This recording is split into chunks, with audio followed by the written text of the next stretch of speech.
Assalamualaikum warahmatullahi wabarakatuh. Perkenalkan, nama saya Dimas Mahendra. Saya dari kelas Elektro E reguler sore. Di sini saya akan menjelaskan teknologi wireless. Wireless yaitu telekomunikasi menggunakan gelombang elektromagnetik sebagai pengganti media kabel. Saat ini teknologi wireless sudah berkembang pesat. Buktinya dapat dilihat dengan semakin banyak yang menggunakan telepon seluler. Selain itu, berkembang juga teknologi wireless yang dipakai untuk mengakses internet.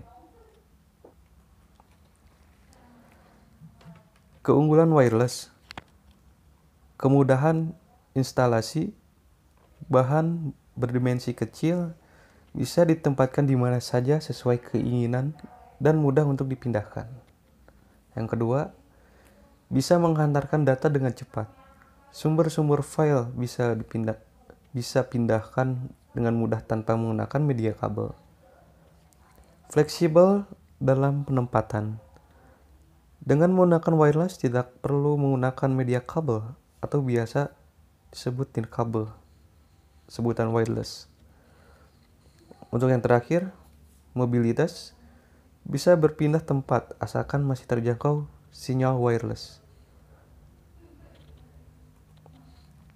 Kekurangan wireless: kualitas sinyal dipengaruhi oleh keadaan udara maupun cuaca. Artinya kualitas dari koneksi saat cuaca bagus akan beda. Saat kualitas koneksi cuaca buruk, kalau dipakai di luar gedung atau di ruangan, dan dipengaruhi juga oleh batas-batasan dinding, gedung, atau ruangan. Kemungkinan penyadapan koneksi lebih besar terjadi jika dibandingkan dengan menggunakan kabel. Maksud saya media kabel. Spektrum wireless. Di sini ada beberapa nama pita. Frekuensi sangat rendah yang pertama. Yang kedua, frekuensi rendah LF. Yang ketiga, frekuensi medium MF. Keempat, frekuensi tinggi. 5. Frekuensi sangat tinggi FHF. Keenam, frekuensi ultra tinggi UHF. Ketujuh, frekuensi super tinggi SHF. Yang untuk yang terakhir, frekuensi amat tinggi EHF.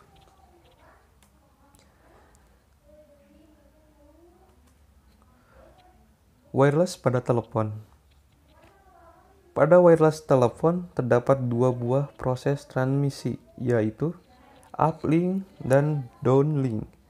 Uplink adalah proses pengiriman sinyal informasi dari user ke tower, sedangkan downlink adalah kebalikan dari uplink, yaitu pengirim sinyal dari tower ke user. Cell cluster. Pada proses ini, dengan membuat frekuensi yang berbeda bentuk, sel penerima jadi sel 1 akan memiliki 7 buah frekuensi. Hal ini bertujuan agar tidak terjadinya overlap sinyal informasi.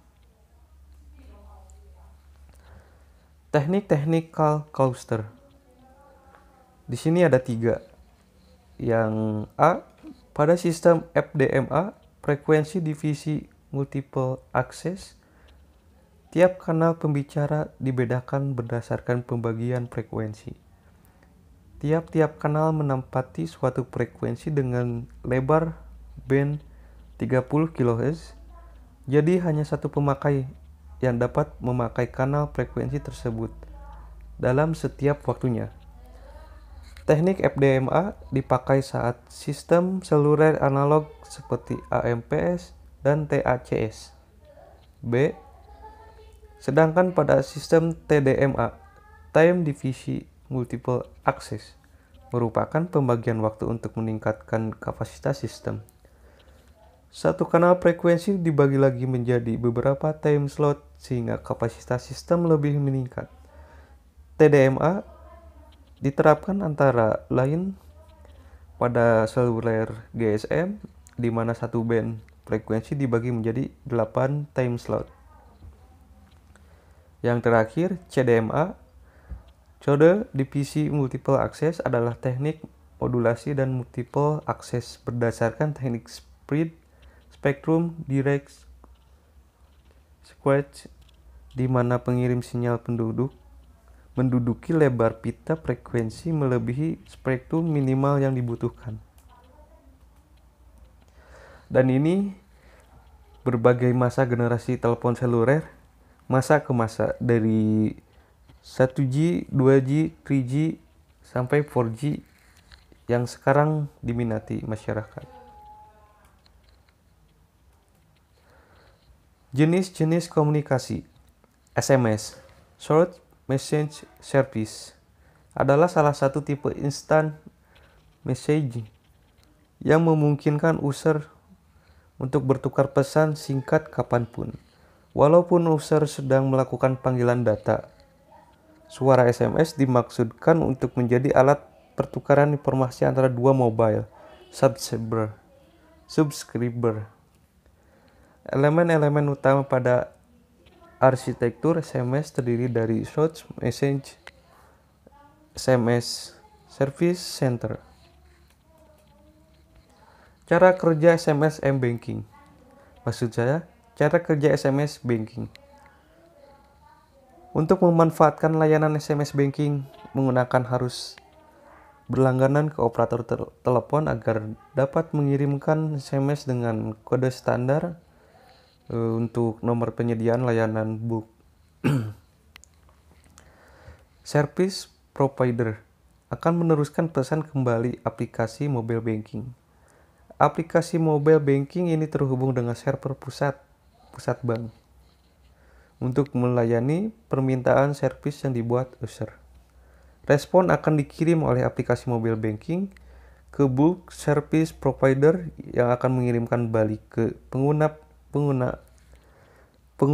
menggunakan SMS balasan. Sistem satelit. Satelit merupakan alat dalam orbit bumi yang tugasnya untuk menerima atau menghantarkan data secara nirkabel, berkomunikasi melalui frekuensi radio. Di sini juga ada 3 satelit, di antaranya LEO, MEO, GEO. GEO merupakan satelit yang mengorbit pada ketinggian kurang lebih 36.000 km di atas bumi. Di orbit ini, satelit bergerak dengan kecepatan kira-kira 3 km per detik. Secara tidak langsung bisa dibilang satelit tersebut bergerak dengan kecepatan yang sama persis dengan kecepatan rotasi bumi. Sehingga satelit terlihat seolah-olah diam jika dilihat dari permukaan bumi. Medium Earth Orbit MEO merupakan satelit yang mengorbit mulai pada ketinggian 2.000 sampai 35.000 km dari bumi. Lebih rendah dari orbit GEO karena lebih dekat dengan permukaan bumi. Periode satelit dalam mengelilingi orbit akan semakin tinggi, sehingga jika dilihat dari permukaan bumi, satelit akan tapak terus bergerak. Low Earth Orbit (LEO) merupakan orbit satelit dengan ketinggian yang paling rendah di antara yang lain. Ketinggian satelit pada orbit ini sekitaran 500 sampai 2.000 km di bawah orbit MEO dari permukaan bumi. Memiliki karakteristik yang mirip dengan orbit MEO, di mana periode satelit dalam mengelilingi orbit lebih cepat dari rotasi bumi. Wireline dan wireless line. Wireline merupakan sebuah jaringan komputer di mana satu komputer dengan lainnya dapat saling terhubung dan bertukar informasi, serta sumber daya dalam sebuah jaringan menggunakan media kabel. Kelebihannya, 1. Memiliki kecepatan transfer data 10 sampai dengan 100 Mbps. Waktu koneksi atau delay antara komputer cepat Proses pengiriman data dapat berjalan dengan lancar. Untuk kekurangannya, penggunaannya sangat terbatas, yaitu hanya pada tempat yang terjangkau. Yang kedua, memerlukan waktu yang lama dalam instalasi. Ketiga, membutuhkan lokasi dan tempat jaringan yang permanen. Ultra wideband adalah sistem komunikasi jarak pendek yang mempunyai BW yang sangat lebar. Agar dapat dikategorikan sebagai komunikasi UWB, syarat lebar BW fraksionalnya 20% dari frekuensi tengahnya. Perkembangan interoperability di antara berbagai macam perangkat sebagai digital camcorder, FDA, handphone, MP3, DVD player, HD TV, dan juga komputer membuat teknologi berbasis kabel tidak lagi praktis digunakan. WAP, Wireless Application Protocol, merupakan sebuah protokol aplikasi yang memungkinkan internet bisa diakses menggunakan ponsel dan perangkat nirkabel wireless lainnya. Protokol ini akan membawa informasi online melewati internet langsung menuju ponsel atau klien WAP lainnya. Dengan begitu, beragam informasi bisa diakses kapanpun saja hanya dengan menggunakan ponsel. Cara kerja WAP adalah saat sebuah ponsel ingin meminta sebuah informasi yang ada di server. Ponsel tersebut harus melewati WAP gateway terlebih dahulu. Begitu juga sebaliknya. Proses tersebut menggunakan jaringan komunikasi nirkabel yang masih memiliki keterbatasan terutama pada kapasitas bandwidth yang kecil.